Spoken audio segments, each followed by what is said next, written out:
Ladies and gentlemen, there's a dangerous lie floating around these days, one that says you should be soft, agreeable, and harmless. That the best way to get ahead in life is to be nice, to avoid conflict, to always be gentle. But let me tell you something. If you live by that philosophy, you'll be stepped on. You'll be overlooked. You'll be eaten alive by those who have sharpened their claws while you were busy making sure everyone liked you. You were not meant to be weak. You were not meant to be fragile. You were meant to be a force, to be reckoned with, a warrior, a protector, a leader. You should be a monster. Now, when I say monster, I don't mean reckless, cruel, or destructive. I mean powerful. I mean disciplined. I mean someone who has the strength to take what they want, but the wisdom to know when to hold back. See, real kindness, real goodness comes from a place of strength. If you have no power, your kindness is just obedience. It's just a survival strategy. It's what a rabbit does when it sees a wolf. But when you have power, when you know you could fight, could dominate, could tear through the competition, and you choose not to, that's real control. That's real mastery. Some people think it's noble to be weak. They think avoiding confrontation makes them virtuous. No, it just makes them vulnerable. And vulnerability in a world full of challenges, full of people who will test you, is not a virtue. It's a liability. Life is a battle, my friends. And you have two choices. Be the one holding the sword or be the one hoping not to get cut. So how do you become a monster? How do you develop the kind of strength that allows you to move through life with confidence? First, you train yourself to be dangerous, physically, mentally, emotionally. You develop skills. You build resilience. You stop shying away from difficulty and start leaning into it. Because power is not given, it is earned. Second, you learn to control it. You don't let your emotions dictate your actions. You don't become aggressive or reckless. You become disciplined. A controlled monster is a protector. An uncontrolled one is a problem. And finally, you use your strength to lift others up, not tear them down. Because the highest form of power is not dominance, it's leadership.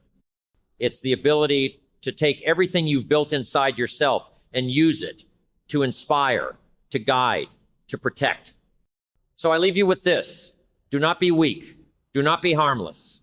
Be a monstera, disciplined, dangerous, powerful force for good. Because the world does not need more sheep. It needs more lions. Thank you. Develop strength before seeking kindness. There is a misconception in the world today that has been fed to us since childhood.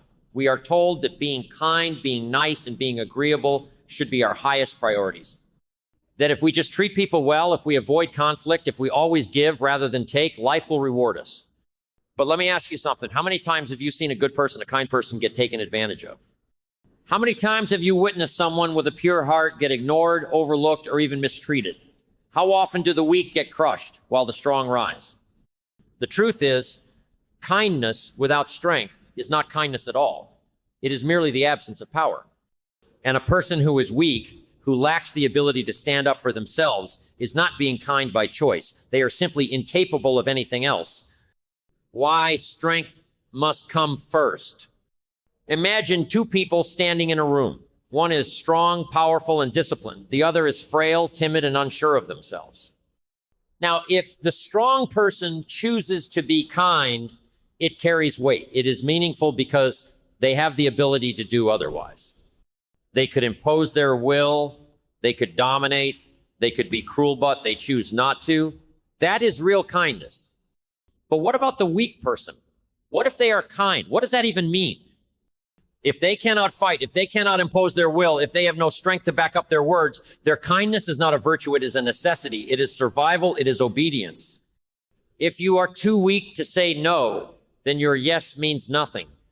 This is why strength must come before kindness. Because without strength, you are not being kind, you are simply being helpless. The nature of true power, the world is not kind to the weak. It never has been, and it never will be. History does not remember those who sat quietly hoping life would be fair. It remembers those who had the strength to shape their own destiny. That does not mean you should be ruthless. It does not mean you should seek to dominate others. But it does mean that you must be capable of standing your ground. It means that if you wish to be good, you must first be strong enough to make that choice freely. Think of the greatest leaders, the most influential figures in history. Were they weak? number. They were strong in will, strong in character, strong in their ability to endure. And because of that strength, their kindness had weight. A weak person cannot lift others up because they can barely carry themselves. A weak person cannot protect because they are in need of protection. A weak person cannot lead because leadership requires the strength to stand firm when others would crumble. How to develop strength. So how do you become strong? How do you develop the kind of strength that allows you to move through life with confidence, with resilience, with the ability to be kind on your own terms? Build physical strength. Your body is the foundation of your power. If you neglect it, you are weakening yourself at the most fundamental level. Train, push yourself, become physically capable. Not just for appearance, but for function. A strong body breeds a strong mind. Develop mental fortitude. Life will test you. It will throw obstacles in your path. It will challenge you in ways you never expected. If you break at the first sign of struggle, you will never grow. Train your mind to endure, to push forward, to thrive under pressure. Master emotional control. A weak person reacts. A strong person chooses. If your emotions control you, you are at the mercy of the world. Strength means having the discipline to control your emotions rather than letting them control you. Gain independence. Strength means being self-reliant. It means not depending on others for validation, for direction, for survival. Learn skills, develop confidence, and make yourself capable of standing on your own. Learn to set boundaries. A person without strength allows others to dictate their life.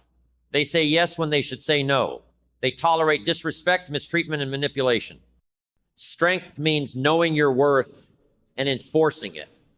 Choosing kindness from a place of strength.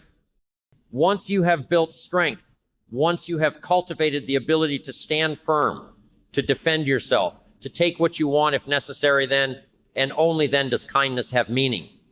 Then your kindness is not a necessity, but a choice. Then when you choose to help others, to show compassion, to be generous, it is because you have the power to do so, not because you have no other option. Do not make the mistake of thinking weakness is a virtue. It is not. Strength is the foundation of all that is good. Without it, kindness is meaningless. So build yourself up, become strong, and then choose to be kind. Because a kind man who is strong can change the world. A kind man who is weak will only be swallowed by it. Controlled power is more valuable than weakness.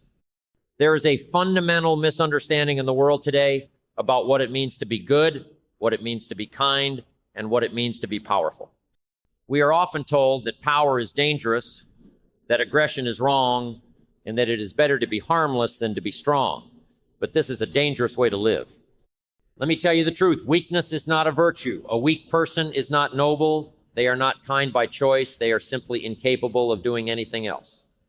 A weak person does not possess moral superiority. They only possess an inability to act.